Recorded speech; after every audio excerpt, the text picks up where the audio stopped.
gweithio i cyngor Sir Ddinbych, yn swyddog ysgolion iach. Mae bob dydd yn wahanol i fi. Dwi'n gweithio yn yr ysgolion hefo'r plant i hybu a rhoi negeseuon iechyd iddyn nhw fel bita'n iach, gweithgareddau corfforol, pethau fel yna. Dwi wedi bod yn rhedeg ers blynyddoedd, nes I cychwyn rhedeg pan yn yr ysgol, fatha rasys traws gwlad, rasys athletag, amrywiaeth o bethau. So dwi wedi bod yn actif trwy gydol fy mywyd a wedi parhau I redeg. Dwi wedi gwneud hanner marathon o blaen a nes I ras yr Wyddfa 5 mlynedd yn ôl a nes I mwynhau hynny yn fawr iawn. A mae'n braf cael rhedeg mewn lle fel Eryri a o gwmpas y Wyddfa. Dwi wedi rhedeg I fyny pen y pas.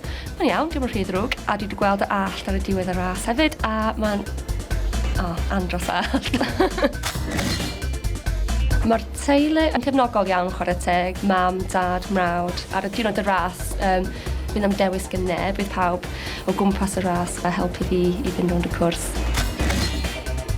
Tua blwyddyn yn ôl ddaru ffrind da I mi, dioddef, damwain, dringo yn Tremadog, ac oedd rhaid i'r ambulans awyr Cymru dod I achub hi. Nes I penderfynu casglu pres ar gyfer yr ambulans awyr Cymru I helpu gyda'r gwaith da maen nhw'n wneud. Nod cyntaf, dwi'n feddwl, ydi cwblhau'r ras, neu jyst gorffan y ras. A fy mwriad ydi falle cwblhau'r ras mewn 4 awr 20 munud.